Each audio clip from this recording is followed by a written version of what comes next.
Hello लोगोफोर आंनि BRB बड' कमेन्ट चेनेलाव नोंथांमोनखौ आंनि गोसो गोरबोजों बजबनानै लाबाय आरो नोंथांमोननो आङो गोसो गोरबोनि अननाय सिबिनाय खुलुमनायखौ बावहरनाय जाबाय।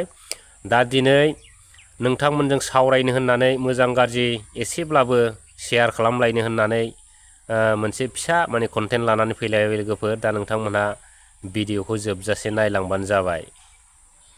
आयै दाना जाबावगोनलै बियो प्रमद बन्धु नायसाय बे भिडिअआव बिसिबां हाला हाला जाबखो आदिबासि बिदा फंबायमोनहा एकदम माला गानगासिनो दं। नायसाय हाग्रामा सारमोनहा माबायदि माला सोदों गिलु फालुनो सोबाबो सोख'नो हायाब्रा फाग्लासो।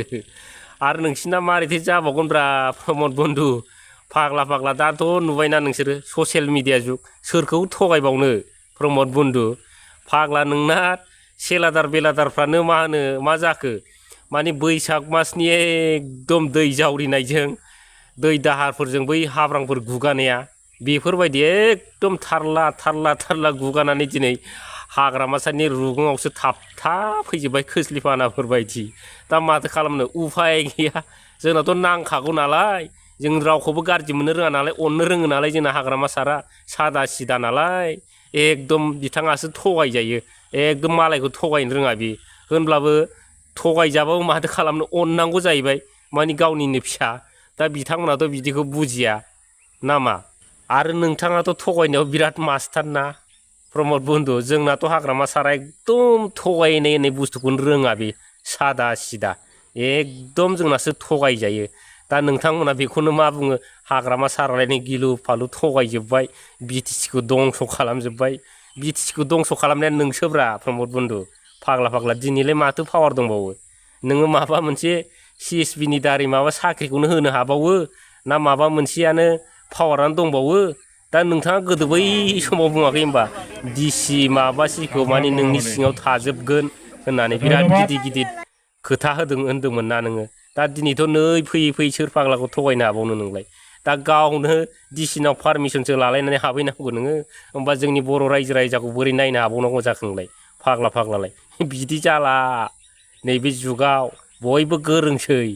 दा नोंथाङा दाखालि मोनसे जायगायाव मिटिं खालामफैदोंमोन ना प्रमद बन्धु। दा मिटिं खालामनायाव मा जाखो नोंथाङाथ' जानो लोंनो होलांदोंमोन ना। दा जानो लोंनो होनायखौ दाना नोंथांमोननि मानसिफ्रा बै नोंथांमोनखौ मदद होनानै देरहा होग्राफ्रा नोंथांमोननि बिराद माने मोजां मानसिफ्रा मा जाखो नोंथांमोनखौ दुखु मोनबाय। दा नोंथाङाबो थोजासे होलाङाखिसै जानो लोंनो। दा जानाय लोंनाय समाव मा जाखो दा दुलदुब दालदाब बुलायनानै सारायफोरखौनो फोरलाब जोखारलायनाय घटना जादों बेफोरखौ खबर मोनदों प्रमद बर' नोंथां बन्धु ना भिडिअखौ नांगौ बे साराय जोखारलायनायखौ। दा नोंथाङाबो फैसाखौ एसेल' होलाङो नालाय दा बयबो दुखु मोनजोब्बाय आरो गासिबो थगायजोब्बाय नालाय आरो दिनै बिटिसिखौनो एकदम मालायनो गथायजोब्बाय नालाय दा बिनिखायनो दुखु मोनजोब्बाय प्रमद बन्धु।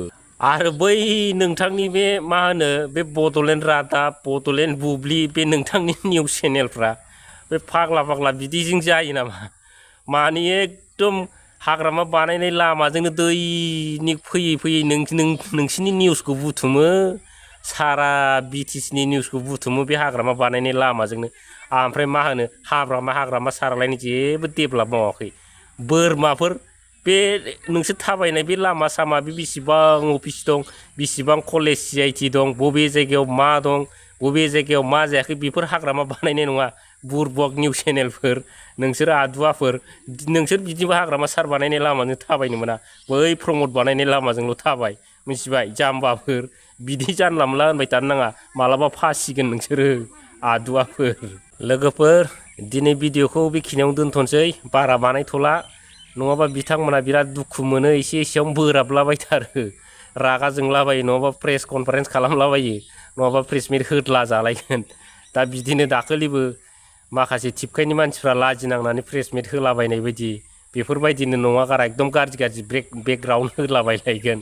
दा नंखायनो भिडिअखौ दिनै दोनथ'नोसैलै बन्धुमोन।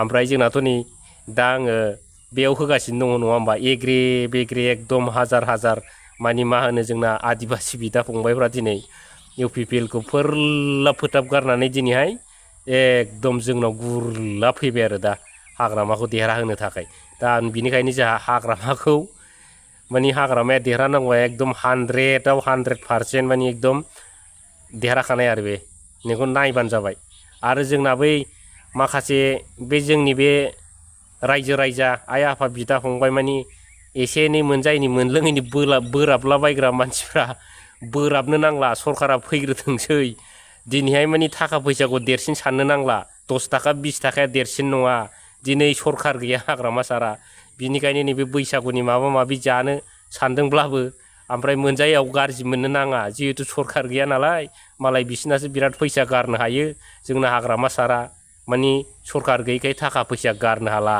नंखायनो जोंनि रायजो राजाफोरनो थाखा फैसा होनो हाला दा मालाय बिसिना सरकार दं नालाय एग्रे बेग्रे गारो बिसोरो सामफ्रामबो जानाय लोंनाय खालामनो हायो जोंनाथ' हाया बिनिखायनो जोंना आइ आफा रायजो राजाया बिपिएफ दोलोखौ मोजां मोनग्रा जोंनि बयबो हारि माहारिफ्रा माने बेफोरबायदि जानाय लोंनायखौ देरसिन सानालासिनो सिन्था खालामालासिनो मा जानांगौ जोंहा हाग्रामा सारनि सरकारखौ दानानै माने मा खालामनांगौ एकमाथ्र जोङो बिटिसिखौ रैखा खालामनांगौ एकदम ओमफ्राय मोजां सरकार दानानै बर' रायजो राजाफोरखौ नायनांगौ ओमफ्राय बर' रायजो राजाफ्राबो गावनि मोननांगौ मोन्थायखौ मोननांगौ बेल'सो नङा होमबा नङाबा जोंना बिटिसिया मालायनि आखायाव थांसै ओमफ्राय जोंहा बै गोदो बिटिसि गैयैयाव बिराद जारला जादोंमोन ना दा मोनसेबो खामानि दामानि मोना बिराद आनडेभेलप जादोंमोन ना दा बेफोरबायदि जाजानो गिनांगौ नंखायनो जोंहा गोसो मोदोम जिउ होनानै मोनजानाय मोनलोङैखौ लानानै दुखु मोनालासिनो